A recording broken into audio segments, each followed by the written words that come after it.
గత నెలలో భారత్తో కాల్పుల విరమణ ఒప్పందం చేసుకోవడానికి తామే చొరవ చూపాల్సి వచ్చిందని పాకిస్తాన్ ఉప ప్రధానమంత్రి ఇషాక్ దార్ సంచలన వ్యాఖ్యలు చేశారు.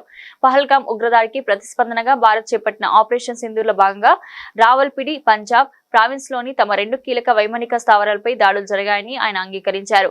ఈ దాడుల తీవ్రతతోనే అమెరికా, సౌదీ అరేబియా జోక్యం కోరి కాల్పుల విరమణ సిద్ధపడ్డామని ఒక టీవీ న్యూస్ ఛానల్లో తార్ బహిరంగంగా వెల్లడించారు. పాకిస్తాన్ ఉప ప్రధాని ఇషాక్ దార్ మాట్లాడుతూ, దురదృష్టవశాత్తు తెల్లవారుజామున 2:30 గంటలకు భారత్ మరోసారి క్షిపాణి దాడులు చేసింది.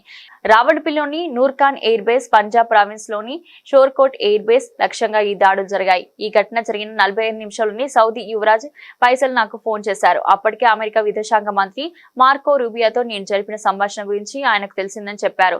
భారత్ దాడులు ఆపితే పాక్ కూడా ఆపడానికి సిద్ధంగా ఉందని భారత్ విదేశాంగ మంత్రి జైశంకర్ కు తెలియజేయడానికి తనకు అధికారం ఉందా అని అడిగాడు. నేను సరే సోదరా, మీరు మాట్లాడొచ్చు అని చెప్పాను. ఆ తర్వాత ఆయన మళ్లీ ఫోన్ చేసి జైశంకర్ కు ఈ విషయం తెలియజేశానని చెప్పారు అని వివరించారు. నూర్ఖాన్ ఎయిర్ బేస్ పాకిస్తాన్ అత్యంత కీలకమైన సైనిక స్థావరాల్లో ఒకటి.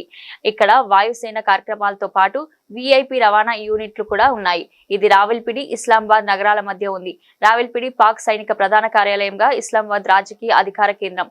ఇక పిఏఎఫ్ బేస్ రఫీక్ పాకిస్తాన్ ప్రధాన ఫైటర్ ఎయిర్ బేస్లలో ఒకటి పనిచేస్తుంది.